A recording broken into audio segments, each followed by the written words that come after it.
Hello दोस्तों, मैं नीतीश कुमार। आज दिनांक 16 जून का करंट अफेयर लेकर आप भी सभी के बीच हाजिर हूँ।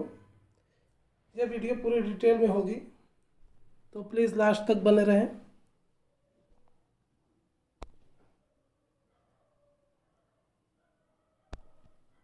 तो चलिए पढ़ते हैं। क्वेश्चन नंबर 1, हाल ही में निर्मल मिल्खा सिंह का निधन हो गया, वो कौन थी?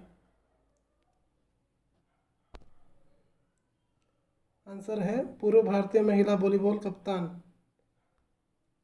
आइए इनके बारे में थोड़ा डिटेल जानते हैं।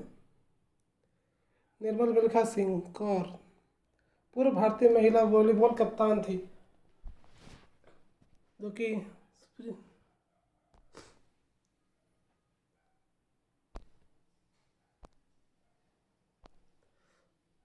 निर्मल मिल्खा कौर पूर्व भारतीय महिला वॉलीबॉल कप्तान थी, जो कि स्प्रिंट लीजेंड मिल्खा सिंह की पत्नी थी।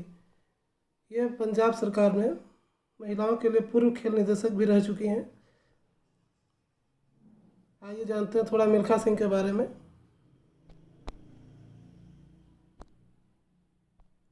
मिल्खा सिंह का आप मूवी भी देखे होंगे।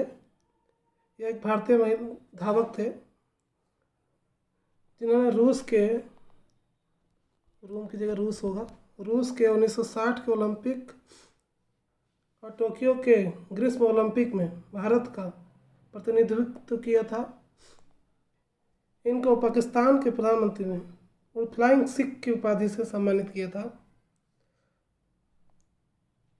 इनके द्वारा जीता गया पदक 1958 और 1962 के एशियाई खेलों में स्वर्ण पदक तथा 1958 के कॉमनवेल्थ गेम में भी स्वर्ण पदक जीता था इन्होंने।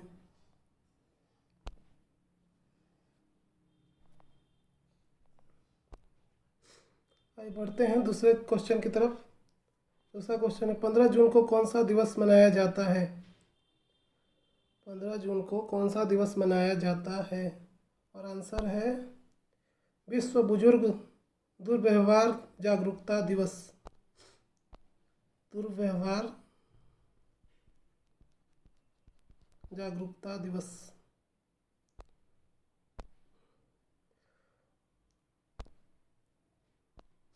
INPEA एक संस्था है, इसके अनुरोध के बाद संयुक्त राष्ट्र की महासभा ने दिसंबर 2011 में इस दिवस को मनाने के लिए मान्यता दिया। INPEA का फुल फॉर्म है international network for the prevention of Elder abuse. International network for the prevention of Elder abuse. इस दिन वो बुजुर्ग जिनके साथ दुर्व्यवहार होता है, उनके साथ अच्छा व्यवहार करें या उनको देखभाल करने के लिए सुझाव या सलाह दी जाती है। इसी को देखते हुए आज 15 जून को यह दिन मनाया जाता है। क्वेश्चन नंबर 3, इजराइल के नए प्रधानमंत्री कौन बनेंगे? इजराइल के नए प्रधानमंत्री कौन बनेंगे? आंसर है Naftali Bennett. Naftali Bennett. Naftali Bennett से पूर्व इजराइल के प्रधानमंत्री बेंजामिन नेतन्याहू थे। यह 2021 तक प्रधानमंत्री रहे। उसके बाद नाफ्ताली बेनेट 2023 तक और उनके बाद यार लापेद 2025 तक इजराइल के प्रधानमंत्री का कार्यभार संभालेंगे। नाफ्ताली बेनेट और यार लापेद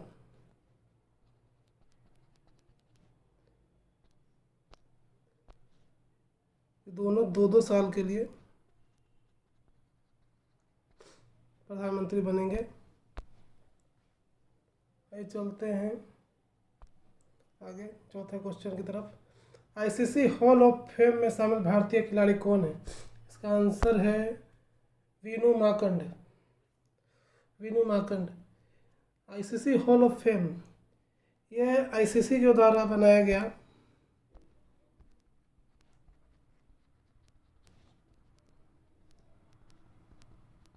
एक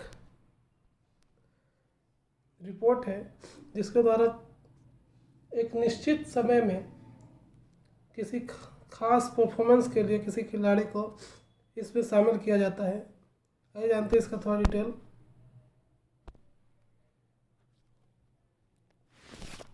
इसका डिटेल में है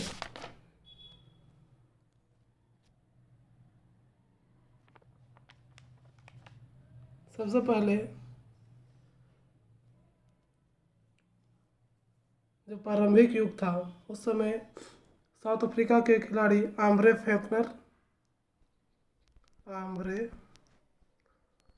फोल्कनर तथा ऑस्ट्रेलिया के मोंटी नोबल, इन दोनों को तथा 1918 से लेकर 1945 इसे अंतर्युद्ध काल कहा जाता है, क्योंकि 1914 से 18 तक प्रथम विश्व युद्ध और 1939 से 45 के बीच सेकंड विश्व युद्ध हुआ था। इसी बीच ये खिलाड़ी खेलते थे। इनके बाद इनको जो वेस्ट इंडीज़ के सर लेरी कॉन्स तथा ऑस्ट्रेलिया के स्टैन मैकलेब हैं, इनको उस समय का सबसे हॉल ऑफ फेम में शामिल किया गया। उसके बाद है 1946 से 1970 जो युद्ध के बाद का काल है। इसमें इंग्लैंड के टेड टेक्स्टर और इंडिया के वीनू मार्कंड, ये इसी काल के हैं, 1946 से 1970 के काल के। उसके बाद 1971 से 1991 जब एक दिवसीय वनडे मैच चालू जो हुआ था, उस समय से 1995 तक में वेस्ट इंडीज़ के डेसमंड हेंस तथा इंग्लैंड के बॉब विलिस, इन दोनों को हॉल ऑफ फेम में शामिल किया गया।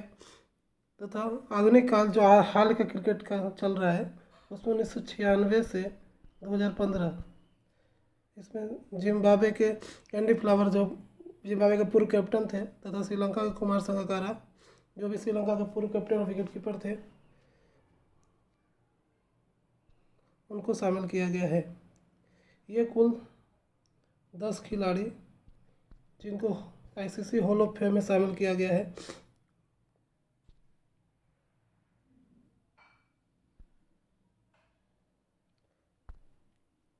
चलते क्वेश्चन नंबर 5।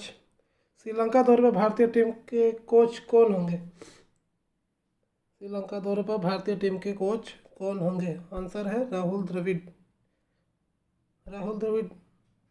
आप सब राहुल द्रविड़ के बारे में जानते ही होंगे। इनको दीवार के नाम से भी जाना जाता है।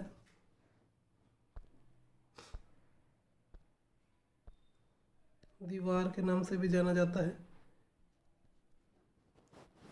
ये पहले यह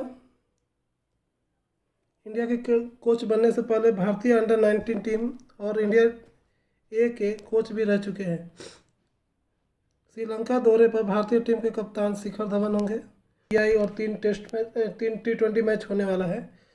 उनके टीम के कैप्टन शिखर धवन होंगे तथा उस टीम के उप कप्तान होंगे भुवनेश्वर कुमार, क्योंकि इंडिया की जो मेन टीम है उस समय न्यूजीलैंड और इंडिया के बीच जो टेस्ट चैंपियनशिप होने वाला है उसमें बिजी होंगे।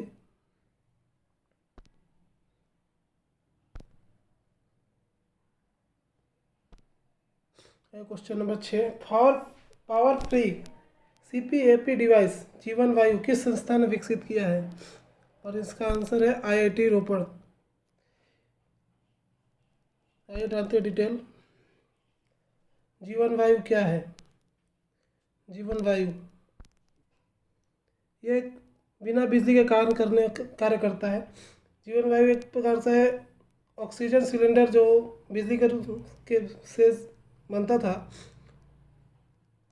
यह बिना बिजली के भी ऑक्सीजन उत्पादन और उसका पाइपलाइन में अनुकूल रहेगा। इस डिवाइस का उच्च प्रवाह ऑक्सीजन 20 से 60 LPM और 20 सेंटीमीटर H2O तक सकारात्मक दबाव बनाए रखेगा।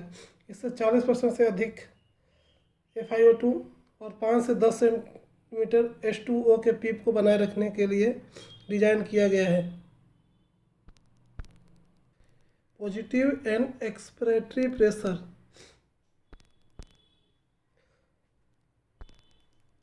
क्वेश्चन नंबर 7, चीन कौन सा मानव सहित अंतरिक्ष यान लॉन्च करेगा?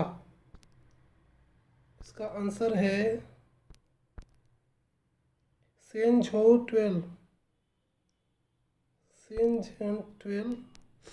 ये चीन का जो अंतरिक्ष में स्पेस सेंटर बनाने की तैयारी चीन जो कर रहा है, उसका एक दूसरा लॉन्च है।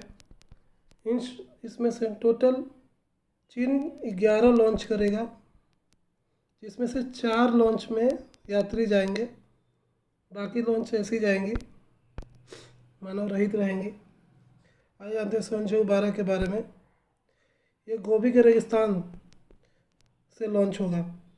इसमें कुल 3 अंतरिक्ष यात्री जाएंगे।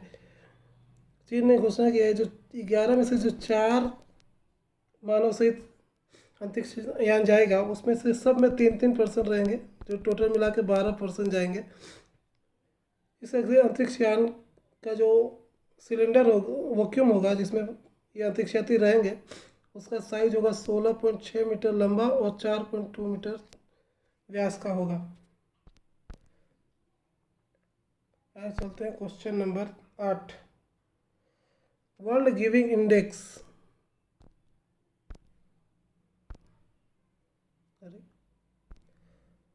वर्ल्ड गिविंग इंडेक्स, यह इंडेक्स जब कोई देश किसी दूसरे देश की हेल्प करता है या मदद करता है या किसी देश को बढ़ाने के लिए हेल्प करता है, वो इंडेक्स जारी किया जाता है उसके बारे में।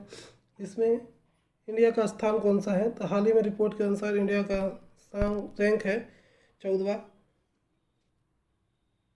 आइए जानते हैं इसका डिटेल।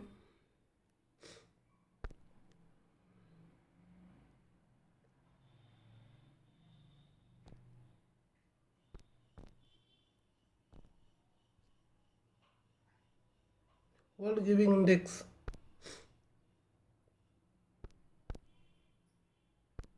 ये रिपोर्ट CAF जारी करता है। CAF एक संस्था है, इसका फुल फॉर्म है charity and foundation. Question number 9, NATO शिखर सम्मेलन।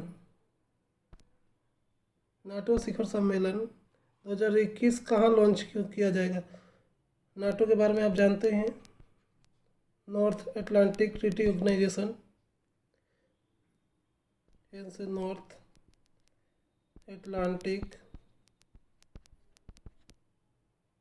Treaty organisation. इसका आंसर है बेल्जियम।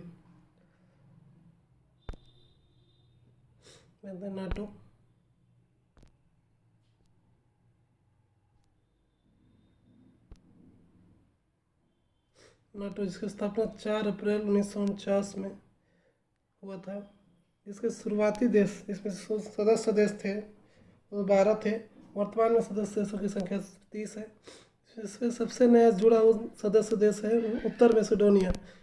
नाटो का फुल फॉर्म है नॉर्थ अटलांटिक ट्रीटी ऑर्गेनाइजेशन, जो हम पहले ही बता चुके हैं। आइए आगे चलते हैं लास्ट क्वेश्चन की तरफ।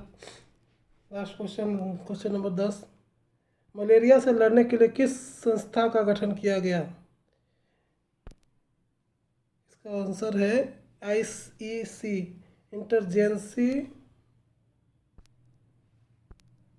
इंटरजेंसी expert committee on malaria climate.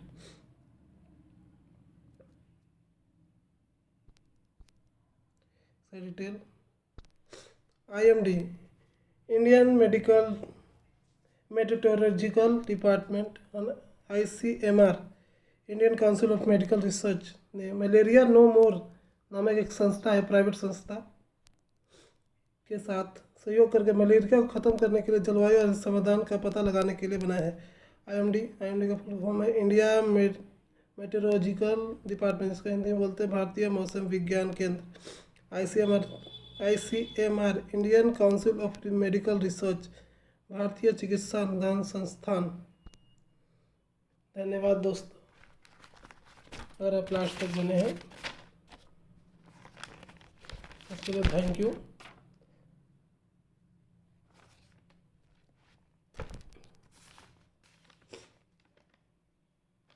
अगर आपको वीडियो अच्छी लगी हो तो लाइक ज़रूर करें, शेयर और सब्सक्राइब कर दें।